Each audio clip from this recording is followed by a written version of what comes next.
இன்றைய நாளில் முக்கியமான ஒரு சம்பவம் நடந்து முடிந்திருக்கின்றது. அது என்னவென்றால், வடகொரியா, ரஷ்யா மற்றும் சீனா போன்ற நாட்டு தலைவர்கள் முதன்முறையாக ஒன்றாக சந்தித்திருக்கின்றார்கள். ஏற்கனவே தனித்தனியாக இவர்கள் சந்தித்திருந்தாலும் 3 தலைவர்களும் ஒரே மேடையில் உலகுக்கு தோன்றியது இதுவே முதல் தடவையாகும். இந்த ஒரு கூட்டணி அமெரிக்காவை அச்சுறுத்தும் வகையில் காணப்படுகின்றதா என்றும், இதுக்கு அமெரிக்காவினுடைய ஜனாதிபதி கூறிய ஏளனமான பதில் என்ன என்பது பற்றியுமே இந்த காணொளியில் நாங்கள் தெளிவாக பார்க்க போகின்றோம்.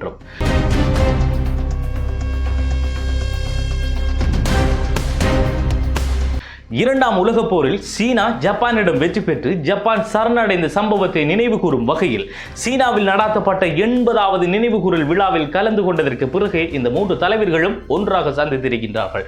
இந்த 3 தலைவர்களும் ஒன்றாக முதன்முறையாக உலகுக்கு தோன்றியிருப்பது என்பதே இங்கே கவனிக்கப்பட வேண்டிய விடயம். ஏனென்றால், நேற்றைய வீடியோவில் SCO எனப்படுகின்ற அமைப்பினை இந்தியா, சீனா, ரஷ்யா போன்ற பல்வேறுபட்ட பலம் வாய்ந்த நாடுகள் இணைந்து அதனை அமெரிக்காவின் நேட்டோவுக்கு பதிலீடான அமைப்பாக மாற்றியிருக்கிறார்கள் என்பதையும், உலகுக்கு சமத்துவத்தையும் கருத்து உரிமையையும் வழங்கப் போவதாகவும் அவர்கள் கூறியிருந்ததை தெளிவாக பார்த்திருந்தோம். இப்போது வடகொரிய அதிபரும் இங்கே வருகை தந்திருப்பது என்பது அவர்களோடு இணைந்து கைகோத்திருக்கின்ற நிலைமையினை சுட்டிக்காட்டுகின்றது. அது மட்டுமல்லாமல், இந்த கலந்துரையாடலின் போது இவர்கள் பேசிய விடயங்களும் சற்று அவதானிக்கக்கூடியதாக இருக்கின்றது. ஏனென்றால், ரஷ்யாவுக்கும் யுக்ரைனுக்கும் இடையில் ஏற்பட்ட மோதலின் போது ரஷ்யாவுக்கு ஆதரவான பல்லாயிரக்கணக்கான வீரர்களை வடகொரியா வழங்கியதற்காக ரஷ்ய ஜனாதிபதி நன்றி தெரிவித்தது மட்டுமல்லாமல், அதற்கு பதிலாக அதி உயர் தொழில்நுட்பம் வாய்ந்த ராணுவ உபகரணங்களையும் வடகொரியாவுக்கு வழங்குவதாக வாக்குறுதியும் அளித்திருக்கின்றார்.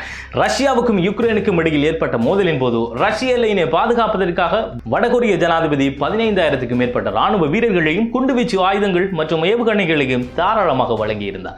அது மட்டுமல்லாமல், இன்னும் ரஷ்யாவுக்கு எதிர்காலத்தில் உதவிகள் தேவைப்பட்டால் அதை சகோதரத்துவமாக நினைத்து நாங்கள் உதவுவதற்கு தயாராக இருக்கின்றோம் என்றும் வடகொரிய ஜனாதிபதி இந்த சந்திப்பின் போது தெளிவாக தெரிவித்திருக்கின்றார். அது மட்டுமல்லாமல், யுக்ரைன் மற்றும் ரஷ்யாவுக்கு இடையில் ஏற்பட்ட மோதலின் போது இறந்து போன வடகொரிய வீரர்களின் குடும்பங்களை நேரடியாகவே வடகொரிய ஜனாதிபதி சந்தித்ததோடு மட்டுமல்லாமல், அவர்களுடைய குடும்பத்தின் எதிர்காலத்தையும் கல்வியையும் நேரடியாகவே வடகொரிய ஜனாதிபதி பொறுப்பேற்றிருக்கின்றார் என்பதையும் இங்கே கூறியாக வேண்டும். இங்கே தெளிவாக பார்த்தால், ரஷ்யாவுக்கும் யுக்ரைனுக்கும் இடையில் ஏற்பட்ட மோதலின் போது யுக்ரைனுக்கு சார்பாக ஆயுதத்தை அமெரிக்கா வழங்கியது. அப்படி என்றால், ரஷ்யாவை அமெரிக்கா நேரடியாகவே அந்த விடயத்தில் எதிர்த்திருந்தது. ரஷ்யாவுக்கு சார்பாக இங்கே வடகொரியா 15,000க்கும் மேற்பட்ட வீரர்களையும் குண்டுவீச்சு ஆயுதங்களையும் ஏவுகணைகளையும் உதவிகளாக வழங்கி அமெரிக்காவை நேரடியாகவே வடகொரியா எதிர்த்திருந்தது.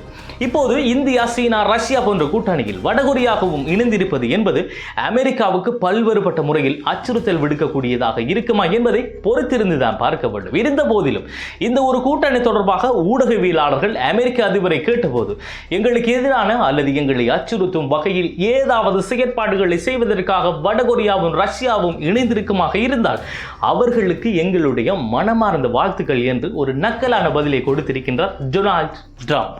அது மட்டுமல்லாமல், வாஷிங்டனில் அதிநவீன தொழில்நுட்பம் வாய்ந்த பல்வேறுபட்ட ராணுவ பலம் அமெரிக்காவுக்கு இருப்பதாகவும், இவ்வாறான கூட்டணிக்கு நாங்கள் எந்த வகையிலும் அஞ்ச போவதில்லை என்றும், அவர்களால் எங்களை ஒன்றும் செய்ய முடியாது என்றும் தெரிவித்திருக்கின்றார்.